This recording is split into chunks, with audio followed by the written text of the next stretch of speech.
New Jersey is a urbanized state. We actually may be the first state to have actual build out of our available lands. And as a result of that, we're seeing much more pressure and focus on urban redevelopment. But developing and redeveloping in our urban centers is not an easy thing for a whole host of reasons. Here to talk about those reasons and how we solve those problems is an excellent panel, and I'll turn it over to Dan Kennedy. BIA is a great partner for an organization like ours at NAIOP, New Jersey, who represents the interests of the commercial real estate development world in the state of New Jersey. We're more niche, so we're really grateful for BIA not just putting together this program, but for the partnership we've built with them through the years, and it expands our capacity here.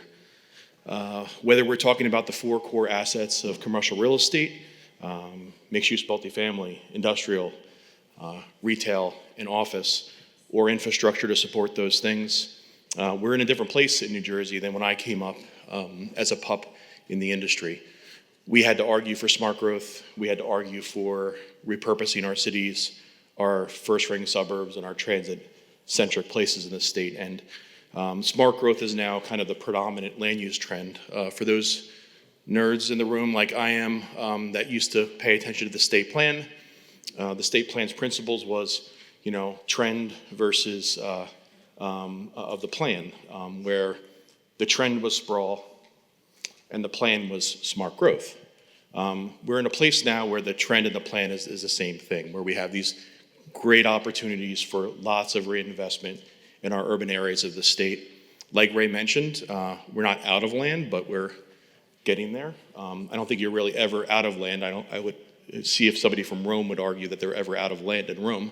They just keep on redeveloping and building on top. So tremendous opportunities statewide if we can get our act together and have a state government, local government, and federal government aligned with the private sector so we can actually see these opportunities come to fruition. We got an amazing panel here today. I'm going to ask them to introduce themselves. In our preparation calls, we all agreed that we're going to try to be as optimistic as we can be. As Teddy Roosevelt said, believe you can, and you are halfway there. So as we approach the next administration, we're going to do so to the best of our ability with optimism. There has been some positives of the last 4 to 8 years that we can't ignore. We'll talk a little bit about today. And during the conversation, we're going to take some notes in some categories to gleam out some of the good ideas and pinch points. And perhaps BIA and others can use that as an opportunity to, as we barrel into the election next week, parlay that into some conversations in the transition committees that will all likely be in and around one way or the other. Those transition reports get to be really good paperweights after a while, so we're all really interested in the people and the actions that are taken in the early parts of the next administration that can really put New Jersey on the right course for urban redevelopment and all the types of opportunities we have in this state. So with that, we're going to go left to right. If you could please give yourself an introduction, and then everyone should know that the full bios are in the packet, and then identify some of the top hurdles you've experienced in recent years in urban redevelopment. And everyone here on the stage is in the middle of the action. There's not a lot of philosophers here on the stage. Everyone here on the stage is in it. So we really, their words mean a lot to me and to all of us, and ask that you think hard about what they have to say. First. Thank you. I'm Caryn Ehrlich. I have had the opportunity to work with Mayor John McCormick now for, over 20 years. And the success of Woodbridge is because of his vision and his leadership. I had the opportunity to serve as his chief of staff when he was treasurer in Trenton, and now I am his chief of staff in Woodbridge. I'm also the director of our redevelopment agency.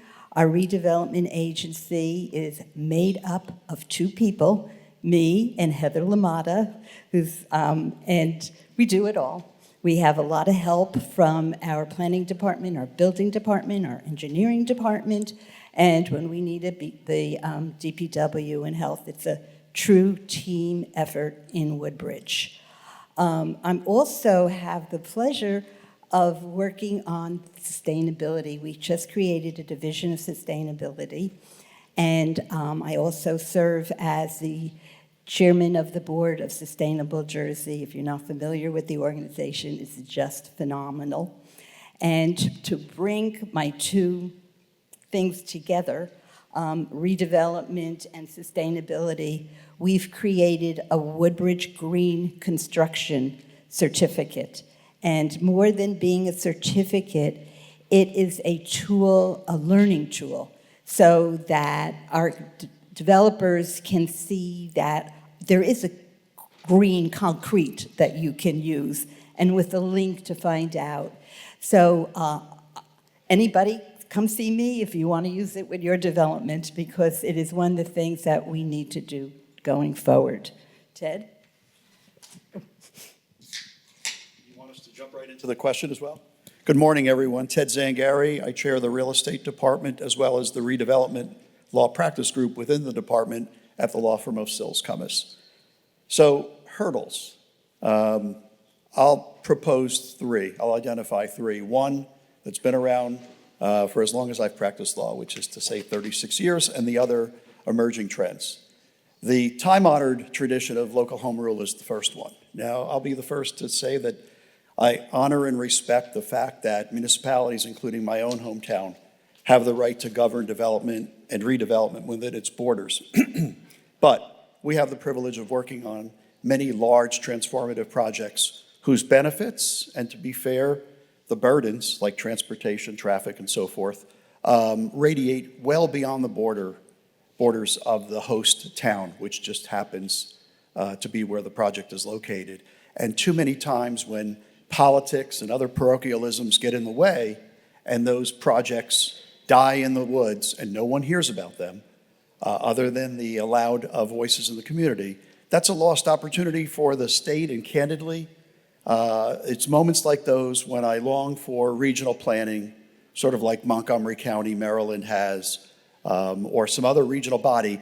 And to be clear, not in addition to a local land use board. That would be typical New Jersey to add a layer, but rather to substitute in for the local board and look more soberly at the project on the merits, not just the local politics. Local politics too often continues to kill deals in this state, and that bleeds into emerging trend number one. I understand that a lot of board members, in fact, all land use and zoning and planning board members are volunteers, and local officials aren't paid a whole lot for their part-time jobs. They're under tremendous pressure. As one mayor said to me, my volunteers, I fear I might not be able to field an entire set of boards next year. They're getting harassed not only at the meetings, the public meetings, but at their kids' ball games, in supermarkets, in their on their voicemail, in their mailboxes. It's too much. And they're melting under the pressure. And the hurdle, the emerging hurdle that we're seeing is that while public officials and board members are privately applauding projects for their communities soberly, when a few loud people come out, vocal residents come out, suddenly the mood drifts. And the officials at the podium, at the dais, start playing to politics, playing to the audience. And they commit the unforgivable sin, the illegal act of what's called, among lawyers, arbitrary and capricious actions. And sadly, most of them know they're going to be overturned by the court. But they would rather have a person in a black robe be the big bad wolf who allows a project to go forward so that they can be relieved of the pressure and the constraints and the harassment, quite frankly, of the public. I've been doing this for a long time, I've never seen the level of discourse more callous. We see it, right? We see it in politics. The level of civility is out the window. I don't know when it changes. Of course, the prior panel puts all of this in perspective because this is nothing, next to ice melt. But it's an issue, and we need to deal with it. The second emerging trend of the two is what I'll call costly mandates. And I'm not talking about the conditions to redevelopment of green building design. In fact, my clients would applaud what Carolyn has described that she's implemented in Woodbridge. So it's not the green building mandates, that's kind of standard now. There are benefits for it. It's pretty easy to achieve LEED Silver by today's standards. Nor am I talking about the prevailing wage requirement that is tied to taking any monies from the state of New Jersey. No, I'm talking about a new one called the community benefit. It's come out of nowhere. I see it now in every piece of draft legislation involving dollars the state gives out. Where I come from, when you take a piece of vacant dirt or an obsolete building and you're proposing an aesthetically pleasing instead of the eyesore that exists, new rateable, producing construction jobs and permanent jobs and first source hiring and the rest of it, that's the freaking community benefit. What we're getting instead is shakedowns by many municipalities asking for millions of dollars or public recreation centers or community centers. To be clear, laudable mandates. We wish we could afford them.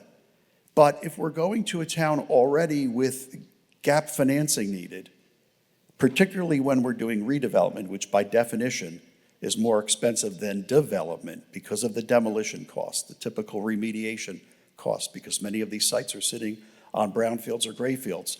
The last thing on top of the cost of labor with immigration constraints, on top of the cost of materials with tariff constraints, the last thing we need is yet one more expense that only blows up, widens the cost gap, and delays, if not kills, a deal. Thank you.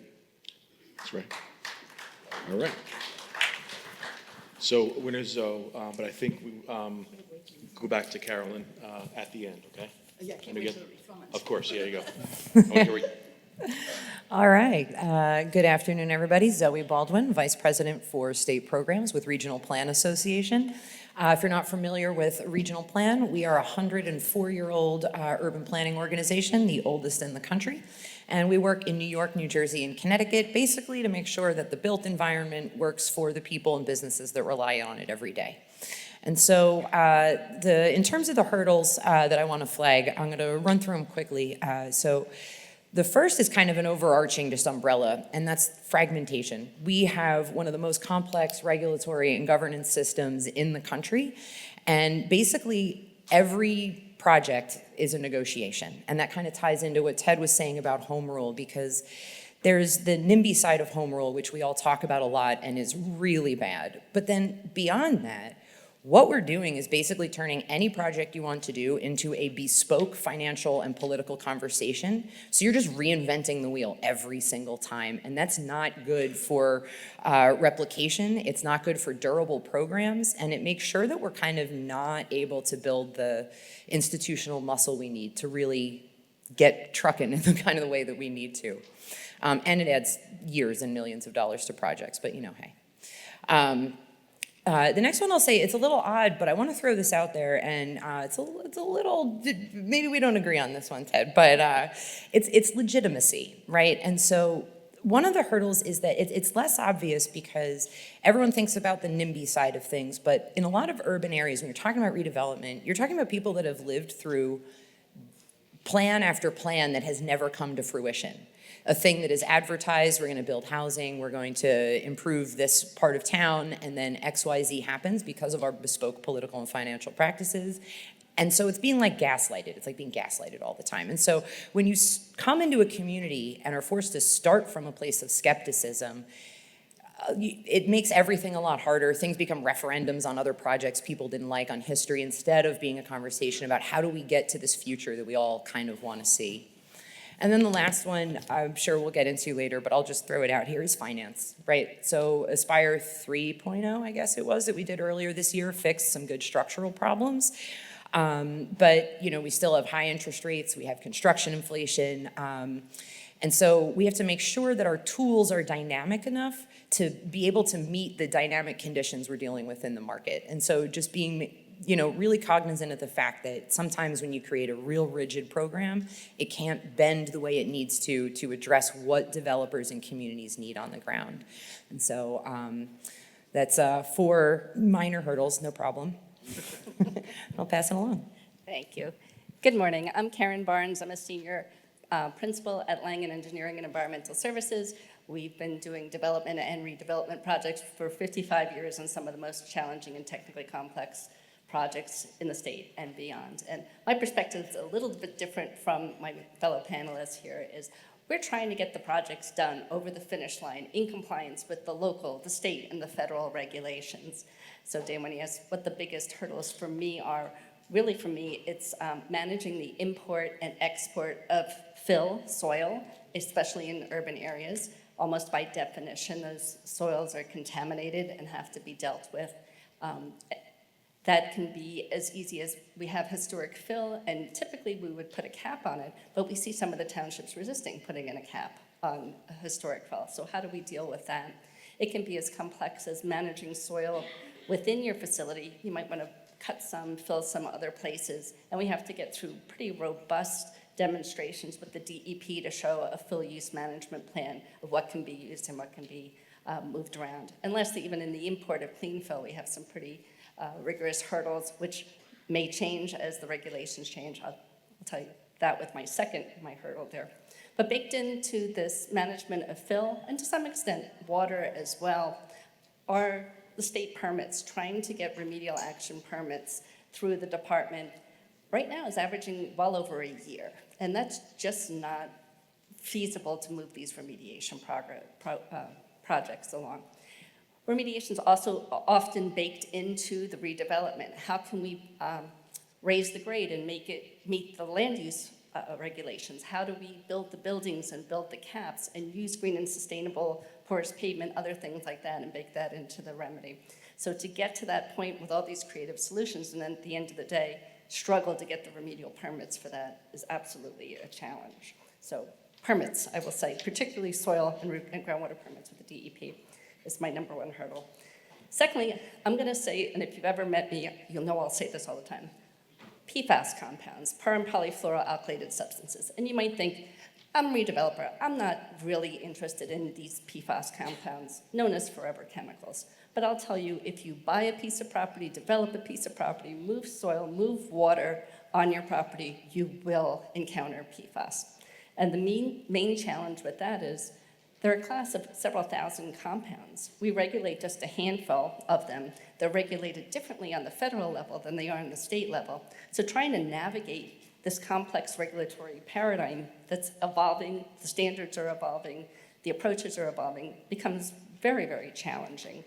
And it's hard to get concurrence with the DEP. Things we do for other compounds, like put a cap on something or get what we call a classification exception area or a simple groundwater permit, is very, very challenging with these PFAS compounds. The department is reluctant to go ahead and approve that. Now, if you can't get I'll say a minorly impacted site, just slightly above the standard with these compounds, if you can't find a practical remedy with a cap or a permit or something like that, it's going to become very, very challenging to get these projects over the finish line. So. Thank you. Back to you. So. Yeah. I kind of did skip the hurdle part, so, but I like having the rebuttal. So I first of all, I have to agree, to me, the biggest hurdle is dealing with the environmental. And I have projects in town, and we can go into specifics later, that started in 2007 and 2008. And one of the projects I say to the developer, I feel like the developer has been going through a waterboarding process, because once he gets one permit, after a year of trying, along comes, oh, well, now you have to do this, and now you have to do that, now you have to do that. And it's very frustrating and very disorganized. The LSRP program is great, but it's only for one segment of the cleanup. And maybe they should expand that to other things. Oh, you're going to steal my punchline. 'Cause that Okay, was all one of right, the I'll things shut up we about asked. that. And then I'll talk about the redevelopment hurdles. And I think the hurdles can be solved by the right leadership. When you have the right mayor and the council supporting and the redevelopment agency and everybody who works through the town, all hands on for this project, going out there and talking to the people and explaining why it's important. I see my job, part of my job, is to help developers get over those hurdles. And they are a multitude of them. It's be it called hand-holding with the developer, meeting with them constantly, talking to the county. The county is telling them, oh, you have to put in a light, and you have to close the road to put in the light when I want you to put in the light. But that doesn't work for the developer. So you have to negotiate these little things. It's about teamwork, and it's about the mayor. It clearly is the ones that I've seen that have gone down the tubes. It's because the mayor never didn't want it in the first place. And I just want to also talk about the community benefits. There's different kinds of community benefits. One of the things that we consider are the pilots. And the way that we use the pilot money is community benefits. Because we have pilots, we've been able to put new fields in all our schools. We've actually built a new school. We have improvements in about 10 of our schools. It's amazing. That is all community benefits if you do pilots properly. And if you want to know more about that, go to the league and listen to the mayor speak. And then the other community benefit is if you get grants from EDA. And EDA does require an awful lot. For our residential project where they got an Aspire grant, where we just have a 15% affordable housing, they have to do 20%. They have to do prevailing wage. And as part of the Aspire grant, they have to do a community benefit. In Metro Park, this Aspire grant is being used to build a new corporate headquarters for Hackensack Medical. And it's wonderful. It's a lot of money for us every year in cooperation with them to bring health benefits to our town. We have a veterans home that's going up, and they are excused from the community benefits from EDA because it is a lot of work, a lot of paperwork to do them. But there's still, I said, hey, you're not out of it. You let us know what community benefits you're going to give us, and they willingly did that. So they can be beneficial if used properly, and they become a part of the grid of the town. So Caroline hit on the next question already, so I'm going to excuse her from the next one. She talked about, the secret sauce in Woodbridge is having all hands on deck approach. So starting on the other side, Caryn, let's talk about some wins. Give an example of a project where you feel that the systems in place actually worked. Sure. And is that some way to talk about some secret sauce into getting fully permitted and capitalized projects done in a reasonable time frame in other examples? Sure. My example actually mirrors a lot of the things that you just said. Worked on a project with a client, not particularly a redeveloper, but they were looking to expand their facility in Jersey City. We worked closely with the city. The area was designated as a light industrial redevelopment area, and that actually helped facilitate a lot of the things going on. The client started with one property, ended up buying a property to the left, and then to the right, and then to the left, and was able to put 4 different properties together. I'll tell you from an environmental perspective, it was extremely challenging because each site had historic contamination of different concerns, and trying to get that all together was a challenge and integrate it with the redevelopment. But through this process, we were able to update the sanitary sewers, so the JCMUA was very happy. The local municipal authorities were extremely happy. They were getting a functioning system that had been a headache for them for a long time. We worked on the access and egress from the site. It still is located along routes 1 and 9, and you know how difficult it is to get through 1 and 9 in Jersey City. So by managing the entrances and routing the traffic a different way, it helped the area that way. As I mentioned, the different environmental aspects of it were worked into every part of the redevelopment. We had porous pavement covering some areas. We had some other areas with TSCA-compliant caps because there were some PCB exceedances. There are other areas of general capping going on. There was even residual free product, oils and petroleum products under the site. So it was great that it became what was an eyesore along Route 109, a wonderful facility. It tackled all the remediation components that were needed to be done. Challenges were solved through the transportation and the redevelopment process. I will tell you, I still don't have my soil permit for that one, but everything else has gone through the process. And the secret sauce really was, as you mentioned, keeping in constant contact with Jersey City officials, having them on board. They wanted this project to go through. They saw the benefits to the area. And it wasn't quick or easy, but I think it was easier than it could have been with all that communication and collaboration. And so knowing your perspective can be a little bit higher level based on your role at RPA, really interested into your contribution to this question. Hello? Okay. Funny story, I actually was prepared to say a very similar thing because one thing about, when you think about complexity, when you talk about mathematically, this is going to go off a little bit here, but like you can't falsely simplify something and expect it to still work. You have to deal with complexity, you have to metabolize it.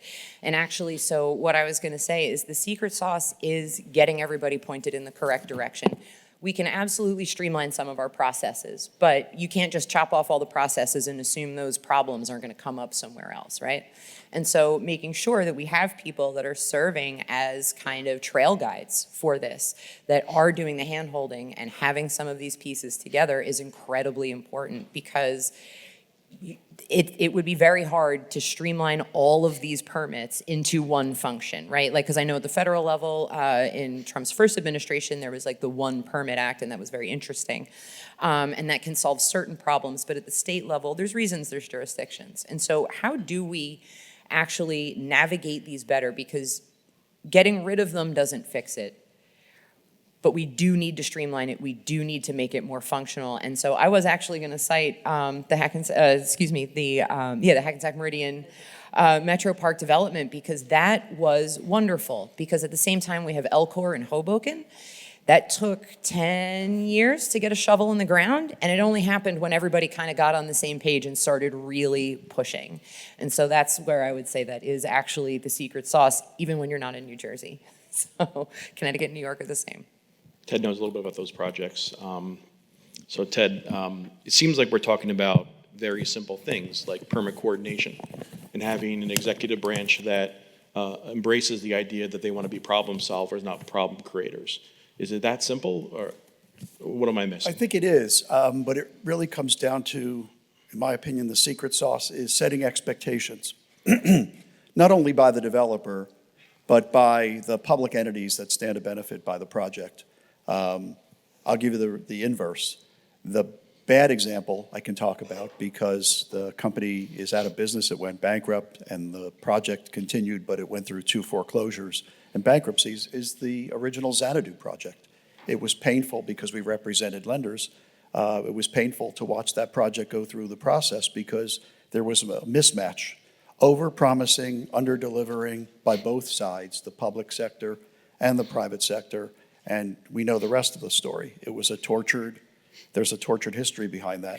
When we start a project, no matter the size, when we go in and do community outreach, obviously low level if it's a relatively small project, very high level and energetic exercise if it's a very large project. But no matter, we prepare a 2-part presentation to do community building and public outreach. The first part, usually PowerPoint, is the promise, the revenue, the ratables, the jobs, all the projections. And when public officials are salivating, then the ask. And the ask is pretty comprehensive. We don't BS. We don't under-ask. There's no baiting and switching. There's no taking second bites at the apple. We'll ask for that later. It's right up front and typically color-coded. These are the things we need before we even sign a contract. These are the things we need before we even go out into the marketplace for equity or debt financing. These are the things we need before we close. These are the things, now we're pregnant, we've bought the property. We'd still like to have an exit strategy, but no less. These are the things we need before we put a shovel in the ground. And right on all the way to completion. We take that approach, we build support at the local level, Then if needed, we go to the county level with the town officials and maybe some people from the business community in tow. When we get the county on board, if it's in the highlands, the meadowlands, coastland, pinelands, we'll go to the regional. And then ultimately, if it's large enough, we'll go to a state agency. And if it's a really super transformative project, and we've had the pleasure of working on any number of them, we'll end up in the governor's office, sometimes literally having a cabinet level meeting after the regular cabinet level meeting with the usual suspects, commissioners or their assistants from DEP, DOT, et cetera, and really taskmaster a way forward. That's really the way to get it done. But to think we'll cover that later for either the public sector side or the private sector side, that's just a recipe for a divorce or a slow deal or just a painful death. And a lot of Ted's clients that he referenced, using his euphemism for pregnancy, whether they're pregnant or not, they could go to another state, right? I mean, the mobility that my members have in terms of investing in New Jersey is superior to any local interest. So I think what I didn't realize till I came to my current job, and I think most elected officials don't get, not all, but most, is that none of these redevelopers have to do business in New Jersey. They can just walk. So if we want to have the benefits, it's easy to scare them away, but you're also scaring away the benefits. I'm going to jump because of timing to another question here. Examples from other states, policy, legislation, permit coordination, anything that we can emulate to accelerate great redevelopment projects to the market in urban areas in New Jersey that you've seen, maybe with a focus on the Northeast, because that's probably the most, original 13 state might be the most relevant, but there may be some other examples from the left coast that we want to talk about as well. So open forum, anything you've heard or seen from other states that we think we could emulate in the next administration. Anything? So that's not an area I have a lot of time to go studying what's going around the rest of the country. The only example that I can give, we have the CPV power plant in our town. And it took them several years to get their permit. And the same exact project was done in Texas in 1 year. So we can look at the processes that they go through. And while I'm talking about our power plant, the previous discussion was about power and our lack of power. And the state missed a wonderful opportunity when they stopped the construction of a second power plant on that site. We are not yet ready. I can't wait until the day when all of our energy is from renewable sources. But until that day, our energy needs, it doesn't have to be said again, keep going up. And they just pulled out of the queue because they saw no end in sight. Every step in the queue, PJM, you got to put in money, you got to put in money. If they had gotten the support of the state, we would have probably the cleanest power plant because it's the newest. And so it's just a lost opportunity. And that's one of the things that I think we should be looking at, what other states are doing. How are they bringing on different forms of energy, getting them up and running right away so that we can power everything in our state? Hear, hear. So I have a great one out of all places, the state of California. 2 weeks ago, Gavin Newsom, the governor, signed into law what's called the Abundant and Affordable Homes Near Transit Act. It literally overrides home rule and imposes at mass transit stations or along California's transit routes density bonuses for housing development. He's taking flack from the environmental community, but it's been interesting because housing advocates and other public interest groups are all in favor. They understand that the big D density is really the only way we're going to achieve housing affordability. If we're going to pack housing into the state, the most logical place is around bus, rail, ferry, light rail stations, maybe even rest stops. Chris Calori, the CEO of New Jersey Transit, the other day, as some of you may know, announced what's been long overdue, an inventory of all the transit-owned assets, both the land around train stations as well as the air rights above, such as the Elcor project, all throughout the state. There's enough developable opportunity there to literally, in my opinion, wipe out transit's structural debt and probably forestall the need for any fare hikes for many, many, many, many years to come. You consider Lautenberg train station, which was designed with structural supports for 3 skyscrapers. Think about the revenue that a 99-year ground lease or a fee ownership would throw off if those rights were ever sold. But we're not going to get anywhere if we don't have a state, this gets back to the original question of home rule, if we don't allow the state, Gavin Newsom got it, to do what it needs to do without all of the parochialisms, we're never going to get there. Just very quickly, 3 other states are also doing something similar. Colorado now requires cities to allow an average of 40 dwelling units per acre within a quarter mile of any transit stop. Massachusetts is now requiring its public transit authority to have at least 1 multifamily district in the state, allowing at least 15 dwelling units per acre. And Utah requires an average density of 50 dwelling units per acre in, quote, transit reinvestment zones. So it's time for New Jersey, you'll pardon the pun, to get on board. So Ted just listed all of them. Thanks, Ted.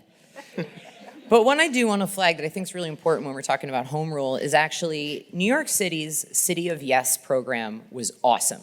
And a large part of it was the marketing. These were not new ideas. It's faith-based housing, accessory dwelling units, reduced parking, looking at you, Clinton Calabrese, and stranded assets, right? These are like kind of just on the lips of every urbanist in the country right now. But what they did, the marketing, I love this, a little bit more housing everywhere. Because one of the things that we all deal with is the specter of Hoboken. This is Bernardsville, not Hoboken. No one's trying, we understand that. No one's trying to do that, right? So leading with context-appropriate development and kind of getting in front of the detractors, I think is really important. We need to take marketing more seriously. And I know it sounds fluffy, but if you actually go, I encourage everyone to look at the materials because they were really, really well done. It was hard to push against it because obviously when you're talking about what we're going to enable in Midtown Manhattan, it's going to look very, very different than what we're looking at in Nassau, right? And Nassau is a really good analogy for New Jersey. We build more. Good job, guys. But so that's one that I really wanted to make sure I flagged. Dan, I'm going to keep it quick. I said my biggest hurdle was permits. I think we could do a lot more, particularly with the environmental permits. There's other states that turn them around in 90 days. You mentioned how well the LSRP program is going. We have increased the speed of remediation in every other aspect of environmental remediation except permits. I think there's more that could be done to have LSRPs certified. They can certify some now in limited capacities, but I think that could facilitate speed to the permits. And I'm thinking of PFAS compounds when I said this, but it really applies broadly across the Department of Environmental Protection, is that we need to have robust stakeholder groups and work with the department so they can get their understanding and implement implementable solutions.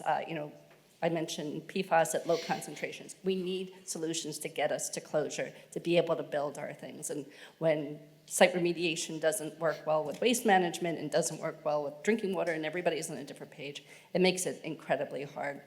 I feel like the stakeholder process needs to be reopened, reinvigorated, and become more robust to get that cooperation. Langan's a tremendous firm. I say that not just because you're members of NAIOP, because I've worked with your firm in my public sector career as well. I know you work in Pennsylvania, right? A little bit. Well, how's it going in Pennsylvania? Pennsylvania is one of those places that can turn around a permit in 90 days. Right. They have a time clock. So Governor Shapiro in Pennsylvania is doing it right across the river, Yes, exactly. and we all know it. So game on. Yep. Awesome. We've got about 5 more minutes left. We're going to pivot to questions. We don't have any questions. We got some more stuff to tee up. So does that make sense, Ray? Good? All right. I'm trying to do my job here. Question? All right, I guess everyone's hungry. Okay. Okay. No questions. So we're going to say with a focus. Oh, there we go. Sir, Mr. Benton.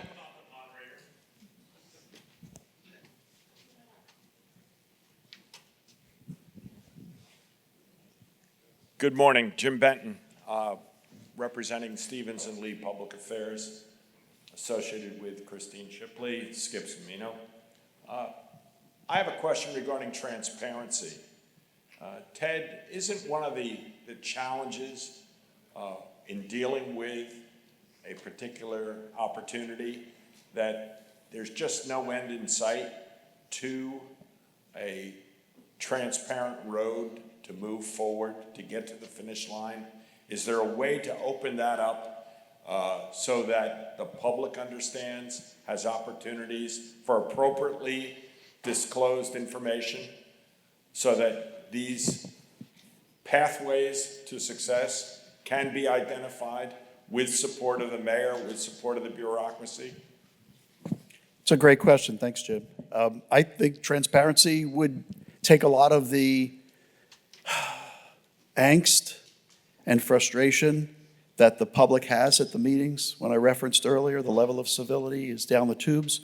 I think part of that is deep suspicion of how government operates.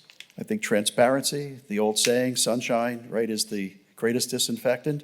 I think what Mayor McCormick, and maybe because he's an accountant by trade, he once dissected pilots and took all of the fervor and all the mystery and innuendo about pilots being great sops to the rich developers out the window in a layman-like, easy to understand article when I posted it on LinkedIn and said, if every mayor were like John McCormick, New Jersey would be in a different place. It got hundreds of thumbs up from developers because people know transparency starts with leaders who provide great understanding in granular detail, but in an easy to understand manner, and that would go a long way towards having fewer angry people at these meetings. Thanks, Jim. And does New Jersey have a reputation for a big, we call it a big in New Jersey, there's always a little something extra at the end? That's the community benefit, Jim. Sorry.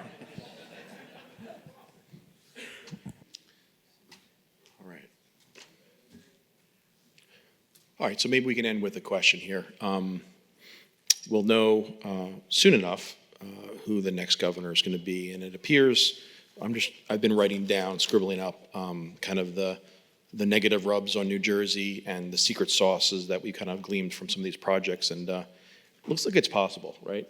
So none of these things are impossible to solve. How would you advise the next governor to reorganize state government to overcome these top hurdles, or just better manage within the system we currently have? There's been a lot of ideas floated out by both candidates. I think there's some ideas of merit on both sides. There seems to be a recognition by both candidates that what we have now isn't working, right? That's pretty fair. I think both candidates understand that what's happening now is not working, so we can get past that question. So what would you advise them to do if you had a minute with them in an elevator? So I would start with, we have become we stress the process more than the product. And so much time goes into following up on all these regulations, and then it's years and years until you see the outcome. I would first of all have it start with the top. The governor's office has to play a more active role. They have to have somebody who is responsible to bring, if there's a project that's going to hit more than just one department, DEP, DCA, make sure that everybody is on board and working together on it. When you get to DEP, you have a big project. They start out great with a pre-app meeting and everybody sitting around the table who's going to be playing a role, who you're going to need to get a permit from and all that, and then they disappear and they don't talk to each other anymore. And you're left there alone, okay, what do I do now? What do I do next? They have a good model with the BDA program, the Brownfields Development, where there is a project manager. I really feel for bigger projects and even some of the little ones, there should be a project manager that helps you move forward. And then aside from that hands-on kind of thing, there needs to be a look at every single process. What do we need? What are the timelines? Let's cut this. If this takes 3 months to get done, let's get it done in 1 month. And get rid of all the ones that are redundant and aren't really fulfilling anything. Some things are there because they've always been there, and that's the worst reason to do anything. So that would be the advice that I would give to the next governor. Elevator rides now 30 seconds. Go. Okay. There's a missing link in economic development in state government at the highest level. I agree with everything Carolyn said. Every agency ought to have the same recipe that she just prescribed, but one level up, and certainly for the bigger deals. So we have a marketing arm. That's Choose New Jersey. It used to be Prosperity New Jersey. We have a pitch person, and we're talking about all economic development, business attraction and retention, as well as on the real estate development and redevelopment side. The pitch man is typically the governor or another high-level official. Maybe soon we'll have a pitch woman. We have, at the end of the rainbow, once a business is up and running, we have the Business Action Center, which helps companies every day navigate the Byzantine levels of government. What's missing in between is a taskmaster or set of taskmasters, because you'd need more than one, to take a company, if they're coming into the state or staying here and expanding, or a real estate developer, from the permitting and approvals process, hand-holding, through the groundbreaking to the ribbon cutting, and then pass it off to the BAC. Now, that role has been handled by the past two administrations sort of on an ad hoc basis, wonderfully by the Lieutenant Governor, Kim Guadagno, under the Christie administration, and by a variety of deputies, chief of staff under the Murphy administration. But they have other responsibilities besides just economic development. I'm proposing that we bring back the Commerce Department. I'm not the only one advocating for that role. When the Commerce Department existed under Christie Todd Whitman, for example, I remember going to a meeting and Gil Medina, who's now a real estate broker, would sit there, a JD CPA with his calculator, helping us to get to yes on a project. That is the missing piece, and it's too much to ask of a deputy chief of staff or a lieutenant governor. Bring back the Commerce Department. All right, so last words. So fast. Don't just look at rearranging your executive team. You have to look at the bureaucracy. Half of our senior staff and a lot of our departments could have retired last year, if not earlier. And so we need to make sure that we have the people to get all of these tasks done, because all the money in the world does not matter if you cannot get it out onto the street or into a development. Okay. I'll keep it brief. I agree with everything that was said here. I think there's also a component that the stakeholders need to be in the room before the regs are promulgated, before they're changed. We have lost a lot of our stakeholder input, and it's become more check a box than real, true, robust input. Great. So we're going to say thank you to our panelists. We got a great list here that I've written down. We'll work with Ray, see if we can translate some of this into action.